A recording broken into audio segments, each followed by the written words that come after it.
that mental and emotional trauma, the physical manifestation of stress in the mental and emotional trauma is also to add tension to connective tissue. And there are locations where it's more likely that the connective tissue will add tension when you have the mental emotional.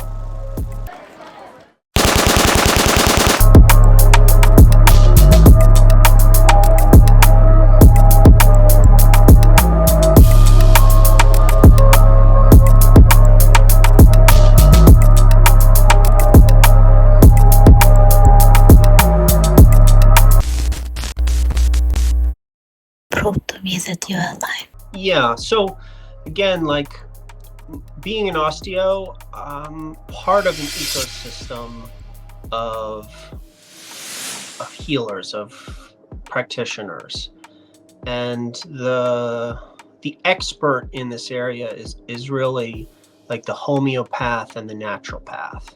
And my personal journey, I've spent quite a bit of time studying with and being clients of homeopaths and naturopaths, which is part of how I've learned about this part of the human body and how this works. So I don't consider myself an expert in this area, and the general rules here, I do kind of feel comfortable talking about. So there are only 3 macronutrients, right? So all foods are made up of fats, proteins, and carbohydrates. And then our body, we're omnivores, which means we have 2 metabolic systems. We have a carbohydrate system, which is able to convert carbohydrate into glucose, and then the glucose is the fuel for the brain. And then we have a fat or lipid protein system, and that system is also very important for generating energy for the body. You can run for a long time on just the carbohydrate system, and you can run for a long time on just the lipid protein system. The optimal health really would be both systems working optimally. The proteins, it's really like tissue makes like tissue. So if you want to have really high quality contraction and really high quality muscle, you need some number of ounces of high quality animal muscle, right, to make human muscle. Is the most basic form of that. Now, we live really sedentary lives for the most part, so to walk around and function, you don't really need so much muscle to do that. So a lot of it is, what are you training for? As you get older, I have clients in their 70s and their 80s, and some of them are getting quite frail, and they are not eating enough animal protein. So that's kind of the time in your life where it would be good to be able to convert this. And then one of the other places where I see is if you really get mineral deficient and some of these amino acid deficient, you start to lose your hair and your fingernails. The quality of the fingernail deteriorates, and the skin deteriorates. So you've got to get these fundamental building blocks from somewhere, right? Like your body is trying to convert what you put into it into really healthy, tissue and organ function and these things. And the cleaner and the higher quality the foods, the closer you can get back to, like the way the animal kingdom feeds itself, the healthier you're going to be as an individual human. Man, thank you so much for sharing that. And the argument with nutrition and everything, it can go on forever. So this is what can you bust the myth for me personally? So we know that Eastern and Western medicine, they're, they're different. They're different in the way they approach the body. They different in their history. This is what I want to know from myself. Pressure points, because from what I understand in the Western medicine, they're not really accepted as a factual thing, or maybe I'm wrong. Is there such a thing as pressure points, and are pressure points something that you deal with in your field of practice? Yes, pressure points are real. Um, your body.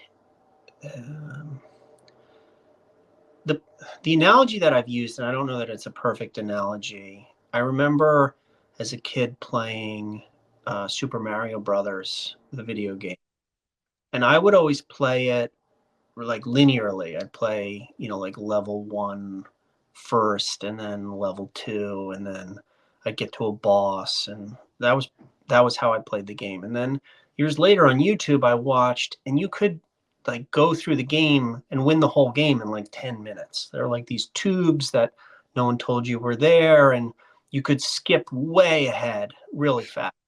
Mhm.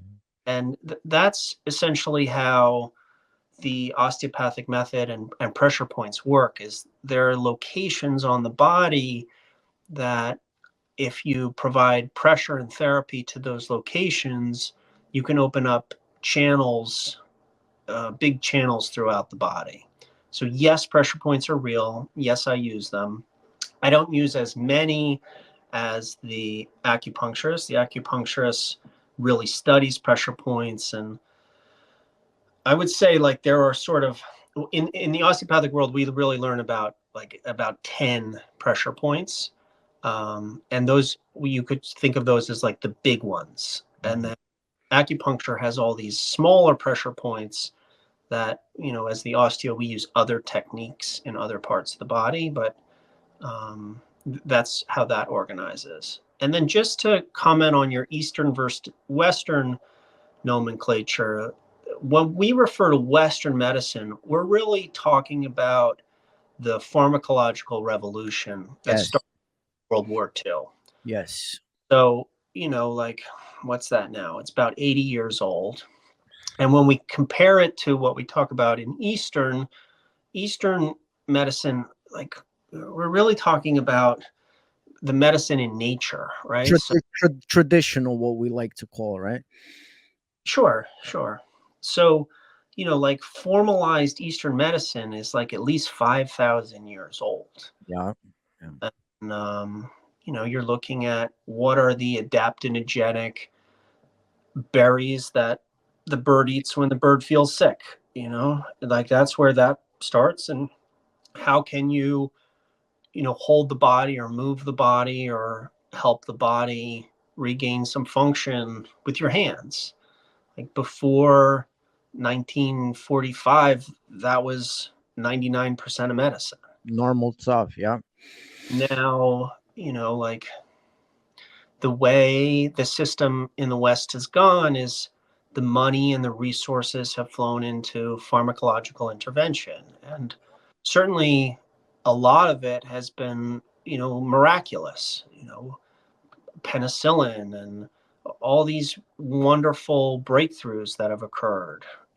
I think when we look at it today and we're frustrated with it, we're now at a point where for the billions of dollars that we spend every year in pharmacological endeavors, the whole system and all of the incentives and all of the regulation is pro more pharmacological results. And there's a point of diminishing returns. So, Prove to me that you are alive. yes, we continue to innovate. Yes, we continue to find um, new drugs and new breakthroughs. And the world of health is not only in a pill. And the the system is not fully acknowledging that in this Mhm. current moment. Listen, you know, it's cool, like antibiotics and things like that, you know, they can be very helpful. Also, like you know, surgery as far as, you know, limbs and stuff like that. I think it has excelled. But my biggest criticism with again what we call Western medicine is that I'm yet to find a pill that cures anything. You know, when you get prescribed that pill, it only prolongs the process, like it numbs the process, and then it has like 1,000 of all these different side effects, man. So it, you know, it can get you more sick. Right. So we can, you know, we can talk about this forever. We shout out to Dr. Shiva. I had Dr. Shiva on the show. He's also a guy that's been trying to kind of combine Eastern and Western medicine, and you know, because he's also seeing a lot of problems that we have with big pharma and everything. It's not a secret. Um, but I appreciate you being so honest and so open, man. That's very important to hear from a doctor, you know, acknowledging these things and that we're not, you know, crazy.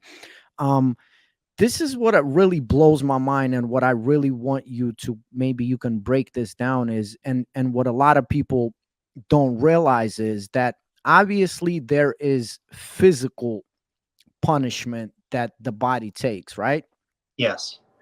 But then it turns out that there's also psychological trauma that kind of affects the body. And this is where a lot of people have the confusion. And I had to, well, I mean, I knew things, but like, that's what blows my mind the most. And maybe you can break this down. How is it so that psychological trauma ends up being a physical trauma? Okay, great. All right. So the body, the physical connective tissue of the body only has one response to stress, and that is to add tension to the connective tissue. So if you have a physical trauma or physical stress, then the body adds tension to the connective tissue. And this is like really clear. Like if you get in a car accident, you get a big pull in the tissue to try to protect the body from whipsawing around in the car. It turns out that mental and emotional trauma, it, the physical manifestation of stress in the mental and emotional trauma is also to add tension to connective tissue. And there are locations where it's more likely that the connective tissue will add tension when you have the mental emotional stress. So that's kind of the first cut at answering that question. How does that happen though? Like, to all us simpletons, like I'm trying to connect it in my brain. How you know, how do you, if you can, you know, explain it, how does something like that happen? There's something that's, you know, not physical, that is psychological, psychological stress. Like, what is the mechanics of that, that it affects the connective tissue? Like, can you kind of, maybe in a simple way, break it down? Yeah, I haven't been asked that in exactly that way, so I have to think about that. Um, Because I'm the there's part of it. Part of it is that there's always a location in the body that's um, a bit out of tune, right? So, and for different reasons, there's the mental emotional system is like the way that Eastern medicine, the terminology that Eastern medicine uses here are the chakras, right? chakra. You have, and this is true of um, all like in the from the engineering context, right? Like the mechanism has a mechanical interaction, but there's also an electrical interaction, and there's also a software layer to it, right? So there's a computer, there's an electrical system, a nervous system, and then there's a mechanical system. Okay, and the place where the mental emotional uh, that's taking place really at the level of the software, right? Like your thoughts, but it impacts the electrical system. And the electrical system, like let's take the heart chakra, right? Like the heart has its own electrical source, right? So what is the source of the chakra of the heart? Well, it's itself. And then the shoulder, the one of the places that often gets stuck with the mental emotional is one of the shoulders. Okay, so um, the link there, like I don't know that certainly I don't have the background in chemistry and biology to describe how this works in detail, but the link between the electrical system being stressed and the shoulder being slightly out of balance, and then the shoulder being pulled tight. I see this a couple times a day, every day, 365 days a year. And then one more layer of it, right? Like the shoulder, let's say it's the shoulder. So the shoulder is a joint that is inherently unstable, and it was designed that way for a big range of motion. So it's a ball and socket joint, but the socket is small and the ball is large relative to the socket. So this requires a balance of connective tissue at all times to stabilize the shoulder.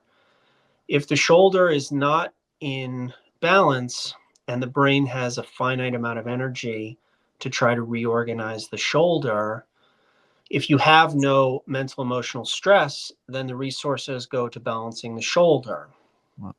If you do have the mental emotional stress, the priority for the brain is the thing that your brain is focusing on. The priority for the brain is the mental emotional stress, and the brain stops sending the resources to try to reorganize the shoulder and just like duct tapes it closed, tightens everything in the shoulder while you try to deal with the stress of whatever's going on for you mentally and emotionally.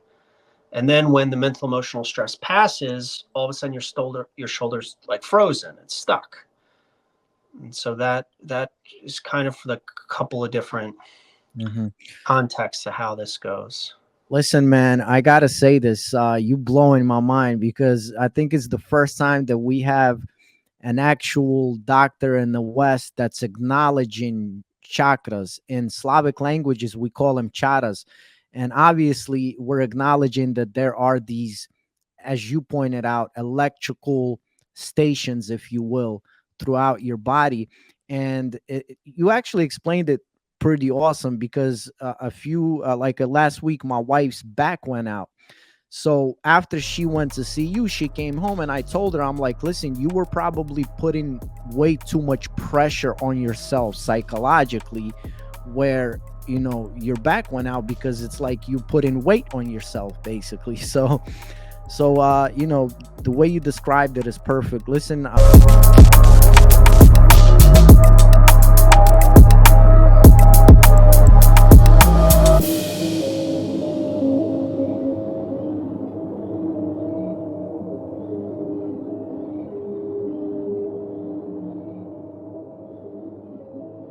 Prove to me that you are alive.